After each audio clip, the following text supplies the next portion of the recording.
Muy bien, muy bien. Muy buenas tardes, personas amadas.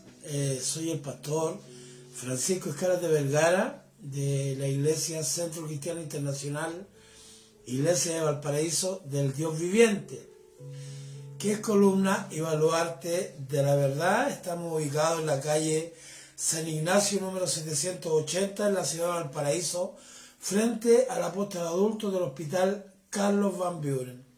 Y tomamos la decisión con mi esposa de comenzar a discipular a través de este medio los días martes a contar de las 20:30 horas y el día viernes a contar de las 19 horas en nuestra iglesia, para luego aprovechar un tiempo de evangelismo allí frente a la iglesia, que como les decía estamos ubicados frente al apóstol adulto del Hospital Carlos Van Buren. Para mí es un agrado, un placer y una tremenda responsabilidad poder compartir palabra, no de hombre, sino que palabra viva y eficaz, que la Biblia dice que es más cortante que toda espada de doble filo. La palabra preciosa de nuestro Señor. Y hoy quiero hablarles un poco de algo que tiene por título Los días de Elías. Los días de Elías. Vamos a hablar de el profeta Elías, un hombre que no era cualquier persona. La Biblia nos dice y nos enseña que era un hombre sujeto a pasiones, a las mismas pasiones tuyas, a las mismas pasiones mías. Y cuando hablamos de pasiones podemos enmarcarlo en lo que es quizá el carácter, actitudes, etc. Y si nos ponemos a estudiar la vida del profeta Elías, lo que más se marca es la tremenda fe, es la tremenda relación que tenía con el Señor, y por el hecho de ser la voz de Dios en la tierra, un profeta del Señor.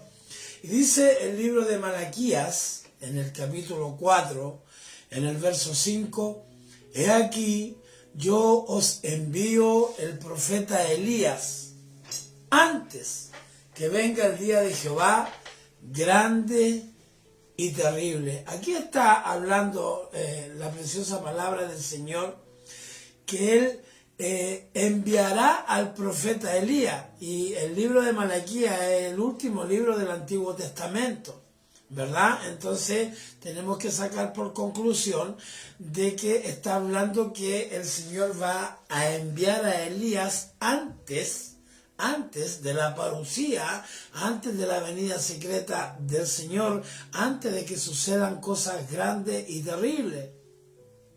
Después de la venida de nuestro amado Señor Jesucristo por su pueblo, por su iglesia, vienen ciertos periodos. Viene un periodo de pretribulación, un periodo de tribulación y un periodo de la gran tribulación. Entonces la primera vez que yo escuché esto, que yo leí esto, dije, pero ¿cómo va a venir Elías siendo carne? ¿Va a resucitar el profeta Elías? Bueno, y yo entiendo que para el Señor no es nada imposible. El Señor puede hacer las cosas cuando Él quiera y como Él quiera. Para Él no hay nada imposible. De hecho, Él creó los cielos, creó la tierra, creó al hombre conforme a su imagen y semejanza. Del polvo de la tierra lo creó. Nuestro amado Señor, el amado Padre, se hizo hombre. Envió a nuestro amado Señor Jesucristo, Dios en la tierra. Entonces para Dios no hay nada, absolutamente nada imposible. Pero creo que sigamos estudiando un poquitito sobre esto. En esta promesa Dios aseguró a su pueblo. ¿A quién? Al pueblo de Israel, que antes, vuelvo a insistir, del día grande y terrible, Él enviaría al profeta Elías. Y esto, si nosotros nos ponemos a estudiar, nos ponemos a leer, por ejemplo, los evangelios, en sentido figurado se cumplió con el Bautista, con Juan el Bautista. Usted sí recuerda quién es. Aquel que bautizaba en el desierto, que se vestía con pelo de camello, que comía langosta, ¿verdad? Específicamente en el libro de Mateo, en el capítulo 11, en el verso 12 dice, desde los días de Juan el Bautista hasta ahora, el reino de los cielos sufre violencia. Y los violentos lo arrebatan, porque todos los profetas y la ley profetizaron hasta Juan. Y si queréis recibirlo, él es aquel Elías que había de venir. ¿Sí se da cuenta? Que aquí a Juan el Bautista también se le califica como el Elías que había de venir. Pero sin embargo, debido a que en el libro de Malaquías dice que vendría antes del día, si lo leemos de nuevo, antes de que venga el día de Jehová grande y terrible, no puede ser Juan el Bautista. ¿Ah? Porque Elías viene, este Elías que habla Malaquías, viene antes del día grande y terrible, antes de la venida secreta de Jesús, que de terrible no tiene nada para nosotros, al contrario, será un evento increíble, un evento maravilloso, en el cual seremos arrebatados y nos encontraremos en las nubes con nuestro amado Señor Jesucristo, así también con los que duermen, ¿verdad? Entonces, sabemos que la profecía de Elías solo se cumple completamente antes de la segunda venida de Jesús. ¿Me hago entender? Entonces, Dios enviará a Elías de regreso a la tierra en esta misión especial, o enviará, quiero que me ponga mucha atención, y le vuelvo a insistir, esto que para el mundo es locura, pero para nosotros es por fe, todo lo que nosotros vivimos es de fe y por fe. ¿Qué les estoy diciendo? Que Dios puede mandar a Elías, Dios puede resucitar a Elías, Dios lo puede hacer, yo lo creo. Tíldenme de loco, llámenme loco o como quieran. O puede también enviar a alguien con el poder único en el espíritu y con el oficio de Elías. Elías tenía el oficio de profeta, ¿verdad? El Señor puede enviar a un hombre que tenga las mismas características que el profeta Elías. ¿Qué es lo que sucedió con Elías? Elías ministró en un tiempo de crisis en Israel, cuando la nación estaba lejos de Dios. ¿Qué pasaba con el pueblo de Israel? ¿Por qué estaba lejos de Dios? Porque ellos se inclinaron delante de los Baales, ellos claudicaron, ellos pusieron su mirada, ellos prestaron oído a las mentiras de Satanás el diablo, y que el Señor lo reprenda, a través de imágenes, a través de una mujer. Ustedes lo recuerdan, Jezabel también, en los tiempos del rey Acab, rey que hizo lo malo delante de los ojos de Jehová, y el pueblo persistía en doblegar su vida delante de los Baales, delante de las imágenes de acera. Se inclinaron delante de los Baales, vivían a su manera, a su manera. Ellos no querían poner su esperanza, su confianza, su mirada en el que creó los cielos y la tierra. Hay algo que tiene un poco de relación entre Moisés y Elías. Me voy a salir un poquitito solamente de Elías y vamos a hablar de Moisés y de Elías un poquitito. Fíjate que Moisés y Elías ambos se encontraron con Dios. Conocemos la historia de Moisés. Halló gracia ante los ojos de su madre en un tiempo en el cual había un mandato, un edicto que había que matar a todos los niños. Allí lo pusieron en un tema y lo echaron río abajo, y la hija de Faraón lo miró, lo halló hermoso. Usted conoce la historia, creció en Egipto, fue entendido en la ciencia de Egipto, vivía en palacio y nada le faltaba, pero él decidió unirse a sus hermanos y vivir en parte las cosas que vivían sus hermanos. Un día vio que había un egipcio que estaba castigando a uno de sus hermanos los hebreos, fue, lo defendió, lo mató. Al día siguiente vio que dos de sus hermanos hebreos estaban peleando y quiso separar aquella discusión, quiso terminar esa discusión, y uno de ellos le dijo: ¿acaso alguien te ha puesto por príncipe sobre nuestras vidas? ¿Acaso tú estás a cargo nuestro? ¿Acaso? Y esas palabras le causaron un dolor tan grande a Moisés que decidió huir. Y dice Éxodo capítulo 3, en el verso 1, que apacentando Moisés las ovejas de Jetro, su suegro, sacerdote de Madián, llevó las ovejas a través del desierto y llegó hasta Horeb, monte de Dios. Y se le apareció el ángel de Jehová en una llama de fuego. ¿Cómo se le apareció el ángel de Jehová? En una llama de fuego, en una zarza. Y él miró y vio que la zarza ardía en fuego y la zarza no se consumía. Ahí estaba el Señor, ahí estaba en esa zarza, ahí estaba en ese fuego. Allí se le apareció esa zarza ardiente, y allí el Señor encomendó a Moisés una gran labor, un gran trabajo. Tenía que presentarse delante de Faraón para que deje ir libre al pueblo de Israel. Usted conoce la historia. Y miremos el tema en Elías. En el libro de Primera de Reyes, en el capítulo 19, en el verso 8, también Elías se encontró de una forma con Dios. Dice, se levantó pues y comió y bebió, y fortalecido con aquella comida, caminó 40 días y 40 noches hasta Horeb, el monte de Dios. Moisés y Elías llegaron hasta Horeb, el monte de Dios. Y allí se metió en una cueva donde pasó la noche. Y vino a él palabra de Jehová, el cual le dijo, ¿qué haces aquí, Elías? Mi Biblia y la tuya dice que vino a él palabra de Jehová. Yo también entiendo que vino a él Jehová. Por supuesto que la Biblia lo dice de esta forma, vino a él palabra de Jehová, pero vino Dios. Y le habló Dios. Y allí le preguntó, ¿qué haces aquí, Elías?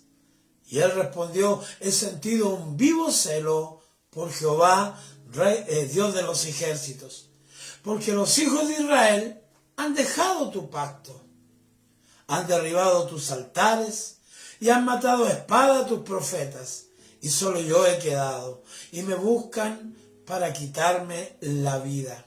Tenga cuidado con esas personas que dicen, solo yo he quedado, yo soy lo máximo, yo tengo la razón en todo, ¿verdad? Muchas veces nosotros, los pastores, le decimos a las personas, hágame caso, pero aquí también hay una palabra para nosotros, los ministros primarios.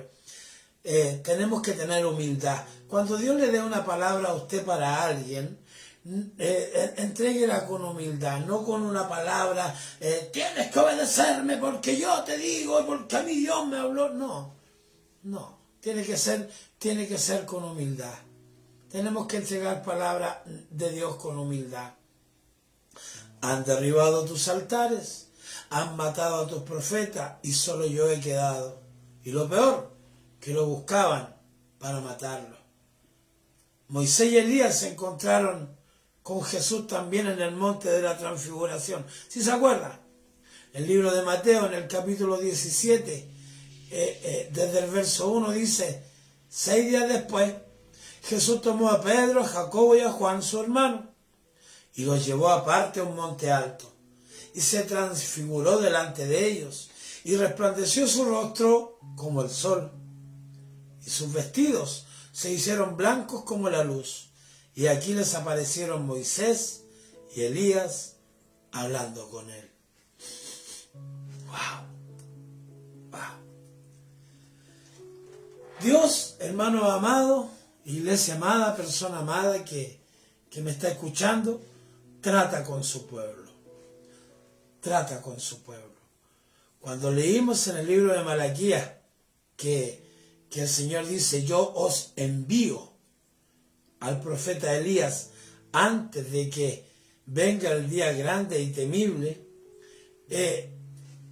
yo lo que puedo entender, lo que puedo comprender, es que si el Señor va a enviar a Elías, que lo puede hacer, lo dije anteriormente, o va a enviar a un hombre que tiene las mismas características de Elías, o es más, va a poner las mismas características que hubieron en Elías en muchos hombres en el mundo. Me explico. Elías oró y llovió. Elías oró e hizo descender fuego del cielo. Entonces, tú puedes orar y el fuego del Santo Espíritu de Dios debe descender sobre las ciudades, sobre las personas, las familias, los barrios, las ciudades, la nación. Y si Dios está tratando con su pueblo, específicamente nos estamos refiriendo a la iglesia.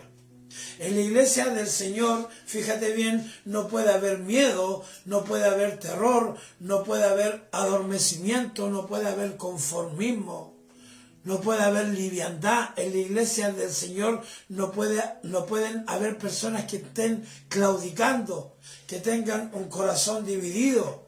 No pueden haber personas que amen las tinieblas y que amen la luz.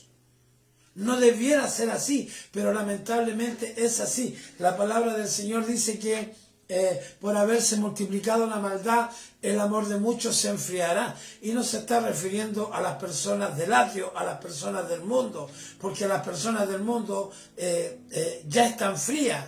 Las personas del mundo dicen conocer al Señor, dicen creer en Dios, pero simplemente deciden vivir su vida a su manera. Cuando dice que el amor de muchos se enfriará, se está refiriendo específicamente al pueblo de Dios. Ni tú, ni yo, ni ningún hombre o mujer que haya recibido a nuestro amado Señor Jesucristo como Dios, como Rey y como Salvador puede enfriarse. No puede ser, aunque la Biblia dice te prefiero frío o caliente, pero por cuanto eres tibio, yo te vomitaré de mi boca. De esas tres situaciones, yo no quiero ser frío ni tibio, porque si me enfrío, las consecuencias, aparte de vivirlas yo, las va a vivir mi familia, las va a vivir mi entorno. Y si me entibio, de su propia boca Dios me va a vomitar. Entonces prefiero ser una persona fogosa, prefiero que me llamen loco, prefiero que me llamen fanático, prefiero que digan lo que digan, pero yo quiero agradar al Señor. La iglesia está viviendo tiempos muy difíciles, hermano. La persecución, en algunos países del mundo a nuestros hermanos los matan, en algunos países del mundo está estrictamente prohibido hablar del Señor, leer la Biblia, congregarse, etc. Y como nación también estamos viviendo días complicados, días difíciles. El mundo entero, algo que se le llama el principio de dolores. A causa de su nombre somos aborrecidos, somos llevados también como ovejas delante de sus trasquiladores. Dicen toda clase de mal en contra de nosotros, mintiendo, etc. Entonces la iglesia vive tiempos difíciles, dice Jeremías capítulo 5, en el verso 30, cosa espantosa y fea es hecha en la tierra. Los profetas profetizaron mentiras y los sacerdotes dirigían por mano de ellos. Y mi pueblo así lo quiso. ¿Qué pues haréis cuando llegue el fin? Les acabo de hablar de lo que el mundo le quiere hacer a la iglesia, lo que algunos gobernantes prohíben en algunos países para que no se propague el evangelio.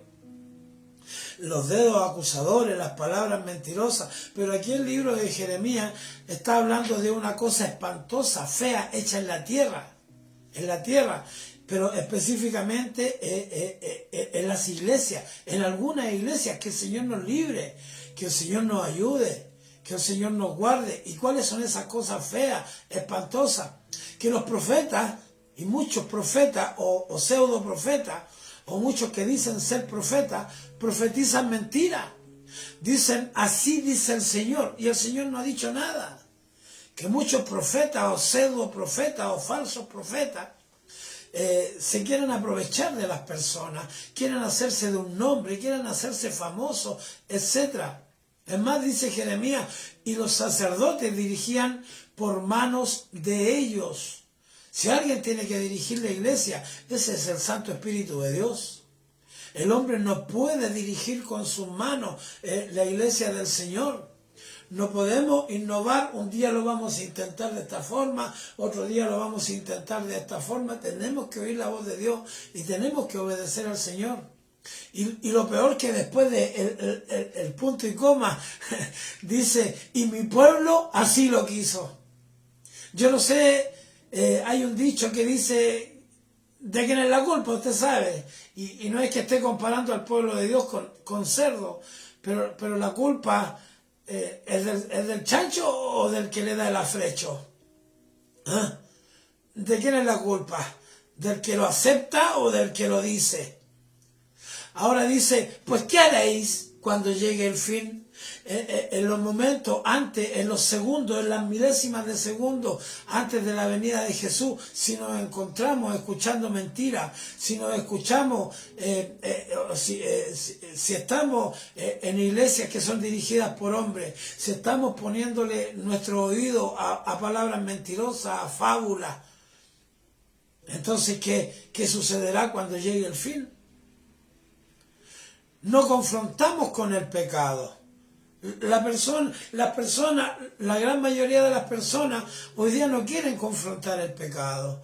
No quieren que les digan esto está mal, no puedes hacerlo de esta forma, no te conduzcas de esta forma, porque cada uno quiere vivir a su manera.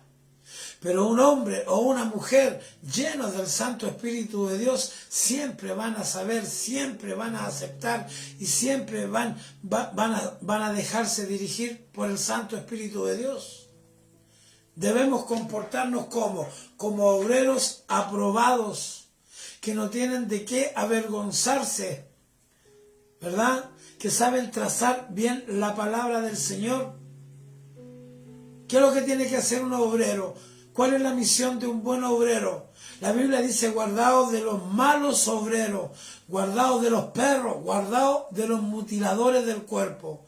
Si hay malos obreros, a los cuales la palabra del Señor los califica incluso como perros, hermano, como malos obreros, eso a mí me dice que también entonces hay buenos obreros. ¿Y cuál es la labor de un obrero aprobado? Hacer que el pueblo, hacer que las personas se acerquen al Señor, hacer que las personas sean obedientes a la palabra del Señor, que crean que le hay y que también entiendan que Él es galardonador de los que le buscan. Pero ¿cómo le busco? En espíritu y también en verdad.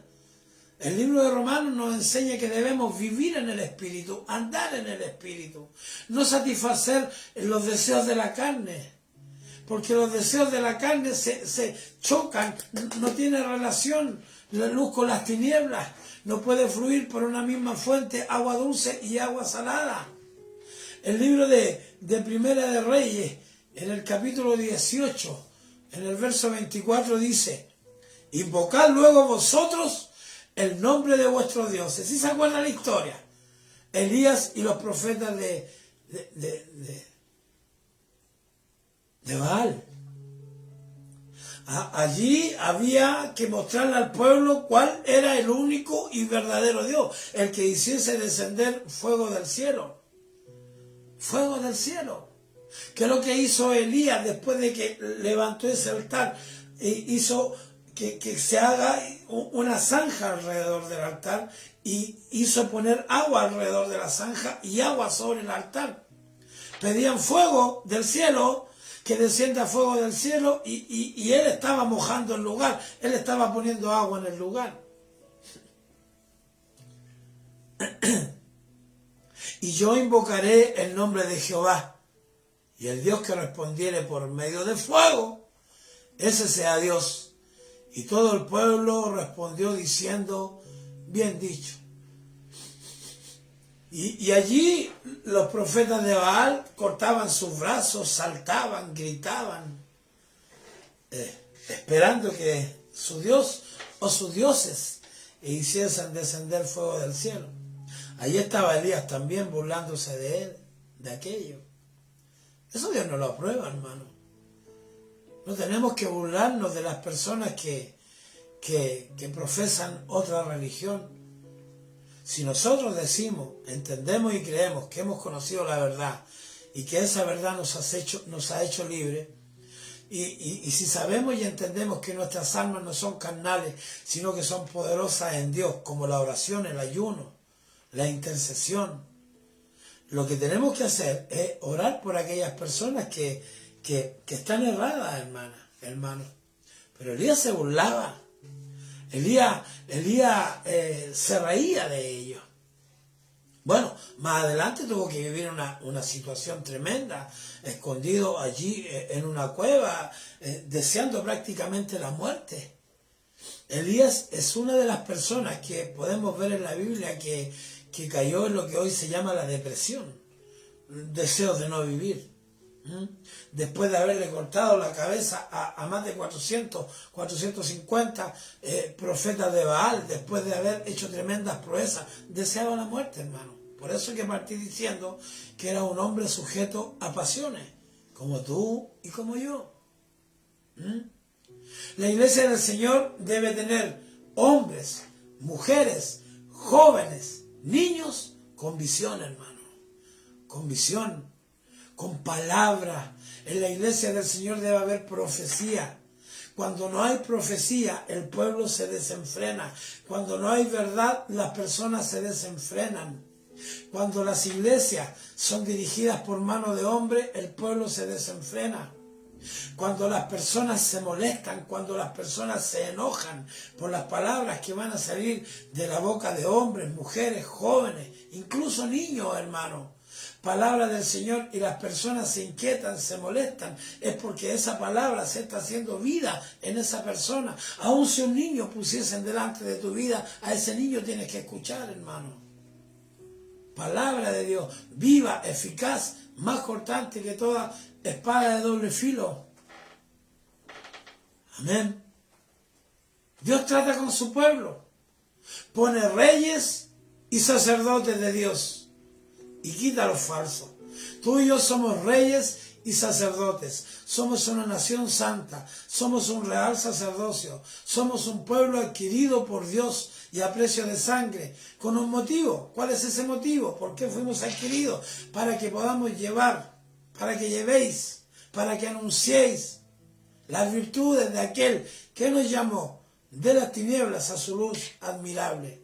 Estábamos en tinieblas, estábamos perdidos, al menos yo, no sé usted. Mi vida iba directo al fracaso. Bueno, mi vida sin Dios fue de fracaso en fracaso. Y iba directo a... Todos nos vamos a morir un día. La Biblia también nos dice que no debemos temer a aquel que pueda matar nuestro cuerpo, a aquel que pueda dañar nuestro cuerpo, sino a aquel que pueda llevar nuestra alma al infierno. Y mi alma iba derecho al infierno, hermano. Pero hoy día soy rey, soy sacerdote, soy nación santa, soy pueblo adquirido por Dios. ¿Ah? Dios pone reyes y sacerdotes y quita a los falsos, como los sacerdotes de Baal, que lo podemos comparar con el humanismo y con tantas cosas más, con tantas ideologías que existen hoy, con tantos hombres que enseñan y dicen hablar verdad, con tantos hombres que enseñan fábulas, doctrinas del demonio, filosofías de huecas sutilezas, sacerdotes de acera, como el ecumenismo, la doctrina de las mezclas, hermanos amados, que tú sí seas sí, que tú no seas no. Por una misma fuente no puede fluir agua dulce y agua salada. No puedes decir que amas a Dios y poner tu confianza en una imagen hecha con mano de hombre. El hombre poniendo su mano, no dejando la guianza del Santo Espíritu de Dios, hace que se acepten movimientos falsos, falsas doctrinas, falso pecado. No permitan, no podemos permitir, como lo permitió aquel pueblo, a los profetas mentirosos. Debemos saber pesar los espíritus, debemos pedirle al Santo Espíritu de Dios que ponga en nuestras vidas discernimiento de espíritu, para que podamos entender cuándo las cosas son de Dios y cuándo las cosas son del enemigo del diablo, y que el Señor reprenda al diablo, hermanos amados. Dios trata con su pueblo. Dios trata con su pueblo. Y el juicio comienza por la casa de Dios. ¿Y por qué comienza por los juicios por la casa de Dios? Justos impíos y pecadores en una misma casa? En una misma casa.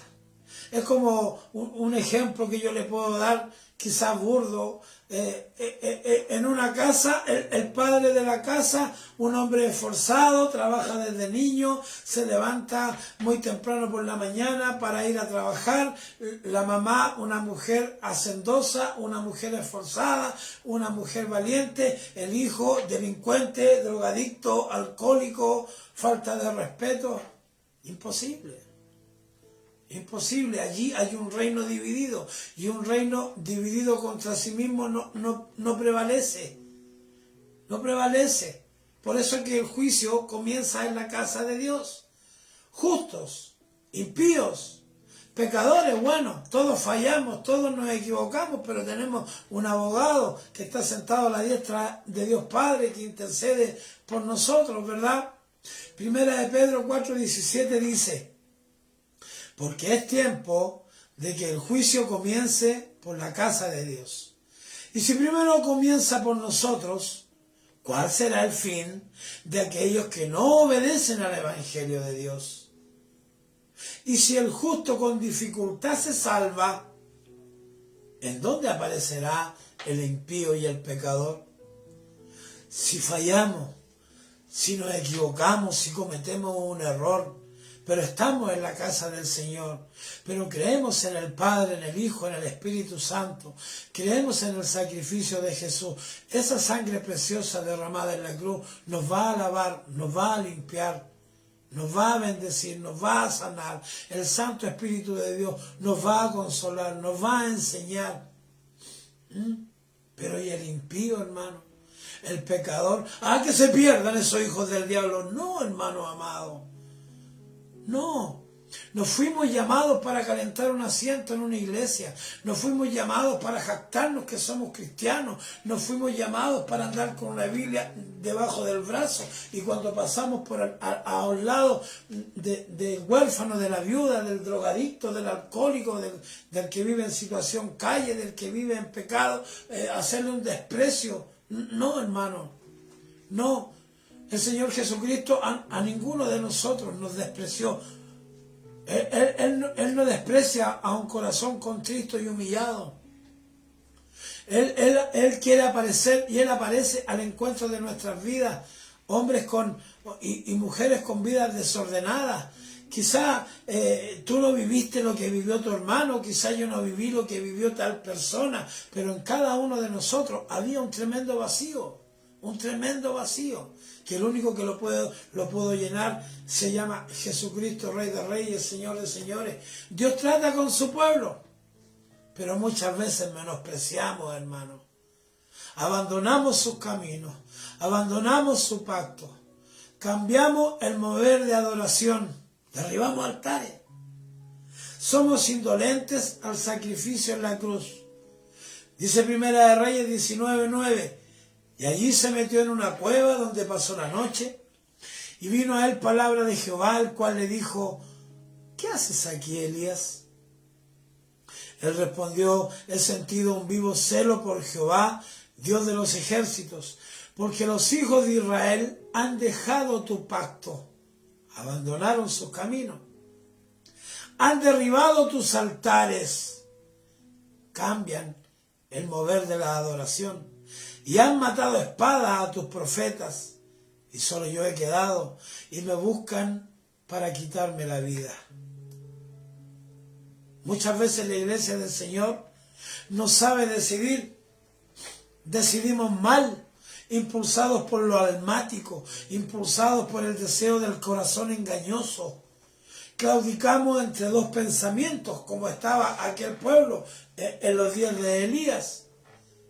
Pero Dios quiere restaurarnos, así como restauró a aquel pueblo, mostrándole que Él era el único que pudo hacer descender fuego del cielo. Debe haber una sinergia, una unión entre lo que es el evangelismo y lo que son los milagros.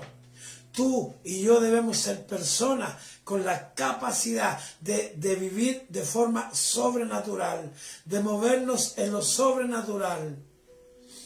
Y acercándose Elías a todo el pueblo dijo: según Primera de Reyes 18:21. ¿Hasta cuándo claudicaréis vosotros entre dos pensamientos? Si Jehová es Dios, seguidle. Y si Baal, id en pos de él. Y el pueblo no respondió palabra. Yo no sé yo no sé si Dios va a enviar a Elías, si va a permitir que resucite Elías, o si es una persona específica que va a tener la capacidad y que se va a comportar como se comportaba Elías. Lo que sí sé es que el Dios de Elías también es mi Dios.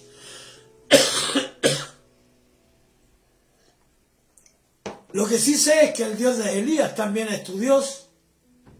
Y es el Dios de María, es el Dios de Pedro, es el Dios de Juana, es el Dios de Luis, es el Dios de la iglesia en Valparaíso, en Santiago, en el sur, en Perú, en España, en Japón. Dios es el mismo, de ayer, de hoy y por los siglos de los siglos. Y así como Elías le preguntó al pueblo, ¿hasta cuándo claudicaréis? Es lo que el Señor también quiere preguntarnos o preguntarte hoy. Pastor, no, yo no claudico. Yo no tengo dos pensamientos. Yo no creo en imágenes. Quizás lo más probable es que no creas en imágenes. Quizás no eres un idólatra de una forma a la cual se le rinde culto, pero puedes ser idólatra de tu esposo, de tu economía, de tu trabajo, de tus hijos, de tu vehículo, de tu casa. Podemos ser idólatras de muchas cosas. No debemos claudicar entre dos pensamientos.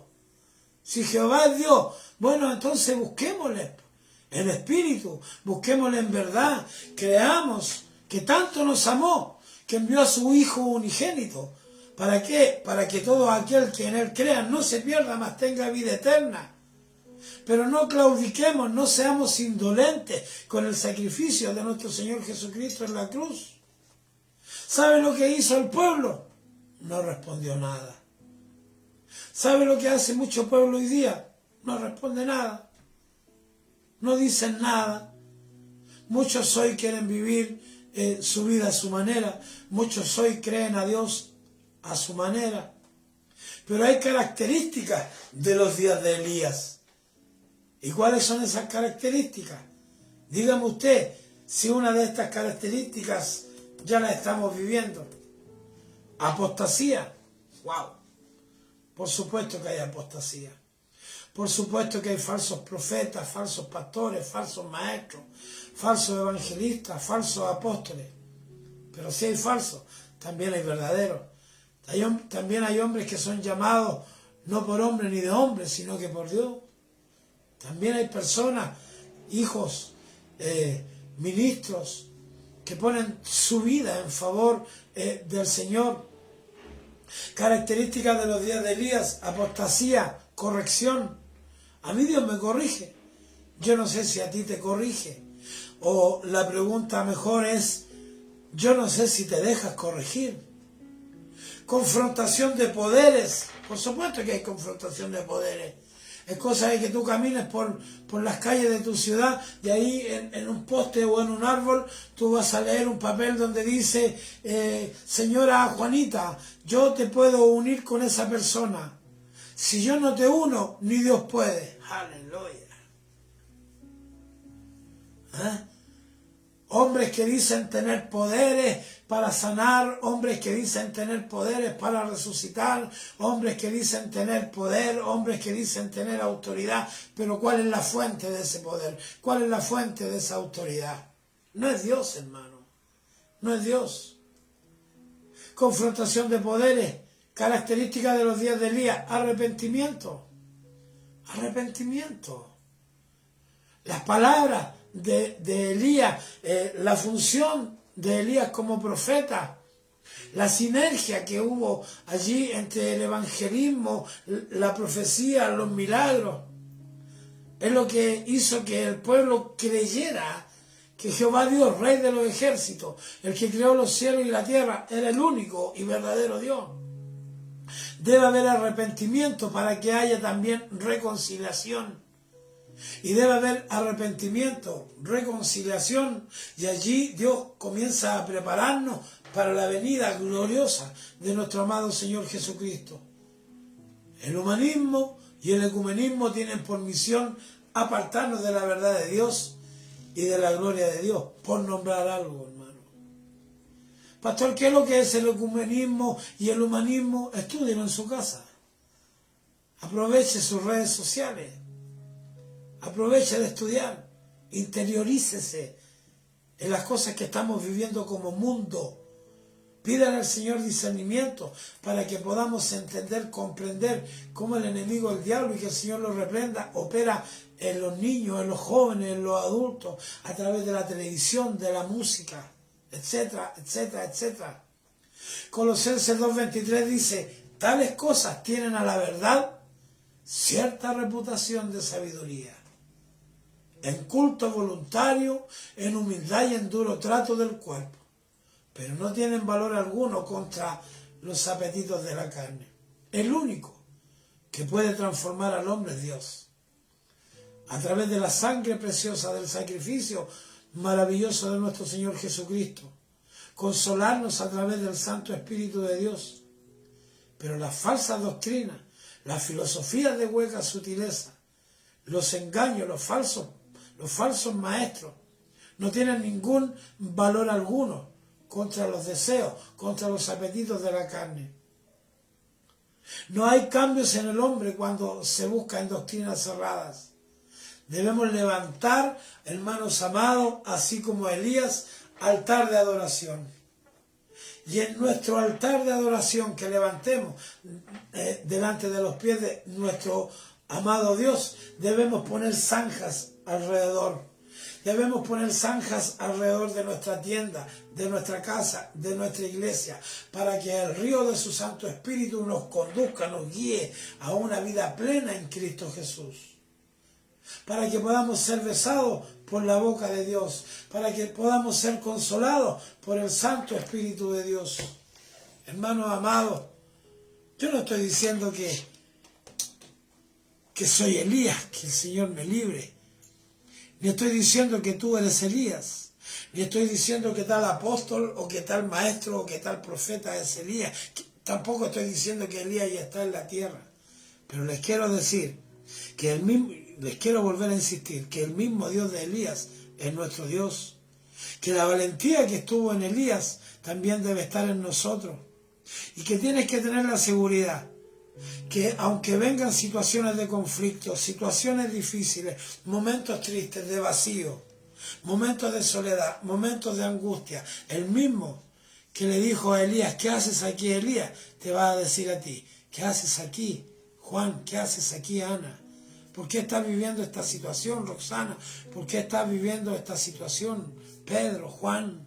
Sal de ahí rápidamente, sal de ahí rápidamente.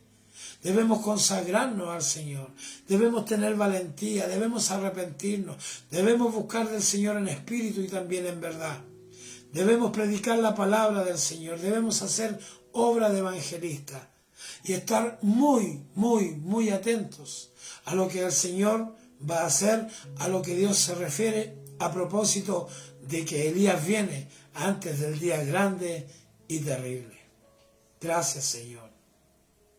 Gracias, papito mío. La palabra del Señor dice que si confesares con tu boca que Jesús es el Señor y que si creyeres en tu corazón que Dios le levantó de entre los muertos, entonces serás salvo. Porque con la boca se confiesa para salvación y con el corazón se cree para justicia. Yo le invito, si que usted no ha recibido a nuestro amado Señor Jesucristo como Dios, como Rey, como Salvador, y también humildemente le invito a que si usted quiere hacer un nuevo voto, un nuevo pacto con el Señor, a doblegar su corazón delante del Señor. Quizá se equivocó, quizá falló, todos fallamos, todos nos equivocamos. Quizá usted recibió a Jesucristo cuando era niño, adolescente, joven. Quizá usted está un poco apartado del Señor. Pero en esta tarde, en esta noche, el Señor lo está llamando, el Señor le está dando y me está dando y nos está dando la oportunidad de comportarnos como un pueblo elegido, como un real sacerdocio, a comportarnos como hijos, a tener personalidad, a ser hombres de carácter. ¿Sabe por qué? Porque el reino de los cielos sufre de violencia y los violentos lo arrebatarán. Si es su caso y usted quiere recibir a Jesús como su Señor y Salvador, repita estas palabras, por favor, si es que usted quiere. Padre, en el nombre precioso de Jesús, le pido perdón por los pecados que he cometido, por los errores que he cometido. Reconozco que he fallado, Señor. Creo, mi Dios, que usted envió a nuestro Señor Jesucristo a la tierra, que hizo milagros maravillosos. Pero creo también que por envidia lo arrestaron, lo encarcelaron, lo golpearon, lo mataron y lo sepultaron. Pero también creo que nuestro Señor Jesucristo, al tercer día, resucitó de entre los muertos. Repita por favor esto. Yo le recibo, mi Señor Jesucristo, como mi Dios, como mi Rey y como mi Salvador. Le suplico que inscriba mi nombre en el libro de la vida. Gracias, papá. Gracias, mi Señor, le doy. En el nombre precioso de Jesús. En el nombre precioso y maravilloso de mi Señor Jesucristo. Aleluya. Y en el nombre del Padre, y del Hijo, y del Espíritu Santo. Amén, amén y amén. Muy bien, hermanos amados. Que el Señor les bendiga, que el Señor les guarde. Un saludo a mi amigo Pedro Gajardo. Amén. Que el Señor lo restaure, si es que todavía estaba en el hospital él. Un saludo muy afectuoso para él y para todos aquellos que se han conectado en esta noche. Que el Señor les bendiga, que el Señor les guarde. Bendiciones. Mañana nos reunimos en calle San Ignacio, número 780, al culto, a la reunión que tenemos cada día miércoles, a contar de las 19 horas. Bendiciones, un abrazo.